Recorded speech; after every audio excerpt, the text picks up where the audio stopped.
Всем привет! Учитывая, что у нас не получилось сделать видео директ по Инстаграму, мы решили снять все на месте. Мы находимся в заброшенной вилле недалеко от Ниццы, наверху парка. И сейчас мы хотим немножко рассказать вообще о стрит-арте, и я хочу вас познакомить с художником стрит-арта Art Make One Right Романом, и он покажет, как он работает, он покажет свои техники. Мне кажется, это очень интересно. Он работает с трафаретами, которые он сам вырезает, то есть он наносит сначала рисунок на бумагу, на которую он потом вырезает портрет или рисунок, который он планирует. И сейчас мы посмотрим немного, как он это делает. Alors ça c'est un visage c'est le visage d'un sadou.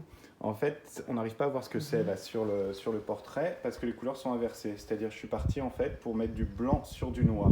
Donc du coup, l'image se travaille différemment. Donc en fait, ça donnera rien comme ça quand tu le verras. C'est juste en le mettant sur le mur qui va apparaître. C'est ça que j'aime bien avec ce genre de pochoir, du blanc sur noir, c'est que ça apparaît une fois qu'on le met sur le mur. Bonjour à tous, alors moi c'est Art Make One Right. Je fais du street art, j'ai repris le street art depuis 2 ans. J'ai graffé quand j'étais jeune sur la ville de Nice pendant un moment. Et depuis 2 ans, je fais du pochoir. Mon idée première, c'est de faire passer l'art au niveau de la rue. Et le street art, c'est le meilleur moyen pour pouvoir exprimer nos idées et faire passer des messages, ou ne serait-ce que mettre des personnalités en valeur, ou exprimer ses opinions. Le street art, moi je l'ai repris depuis 2 ans après des voyages à Berlin, Londres, Amsterdam et Paris, où je vois que le street art est présent dans toutes les villes, que ça se démocratise énormément, que grâce à des personnes comme Banksy qui font du pochoir comme moi, le street art est rentré dans les musées, dans les galeries. Donc ça va se développer de plus en plus dans quelques années. J'avais envie de participer à ce mouvement.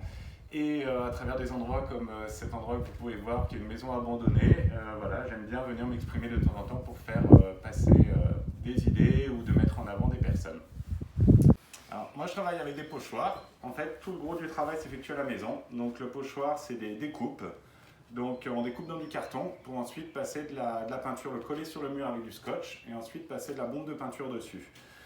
J'y réfléchirai à présenter ou pas.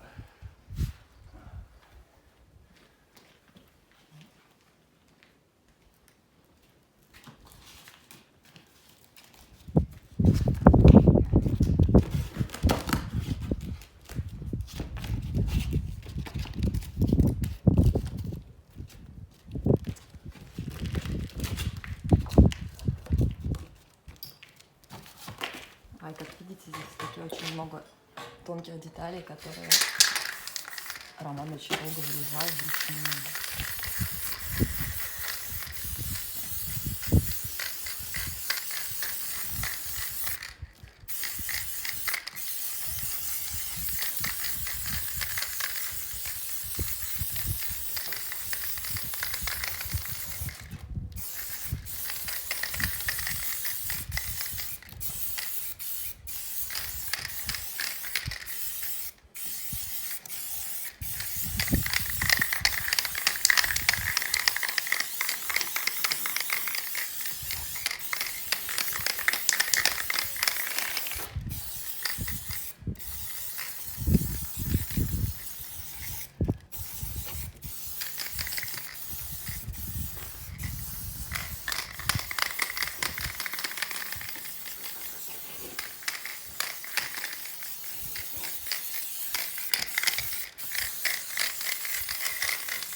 Вау!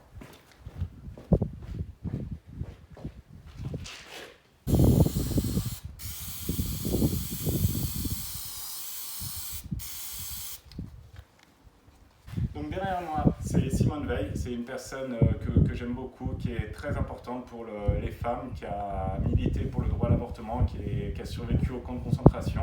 Donc voilà, j'avais envie de la mettre sur un mur parce qu'elle est très importante. Ensuite, il y a là-bas une petite fille que j'ai mise pour dénoncer le travail des enfants en fait, dans les mines d'étain en Chine pour les différentes marques de téléphone. J'ai mis des iPhones, ça aurait pu être du Samsung, mais on reconnaît connaît tous le logo iPhone. Et derrière nous, que vous verrez après, cette personne-là, c'est Agnès Varda, c'est une réalisatrice qui est franco-belge et qui est une personne que j'aime beaucoup à travers son travail, son humanisme et le fait qu'elle ait énormément contribué aussi au droit de l'avortement en France, voilà, comme Simone Veil. Donc deux femmes très importantes, voilà. Celui-là, c'est un vieux travail que j'ai fait il y a longtemps, mais voilà, c'est un curé, donc comme vous pouvez le voir avec la croix catholique dessus, qui met la main sur la nuque d'un enfant, qui a joué avec des petits plots, voilà, des jouets d'enfants, avec écrit « Help me » sur les plots. Chacun y verra le message qu'il veut y voir. Voilà.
Bien noir, plus c'est noir autour et plus ça ressort.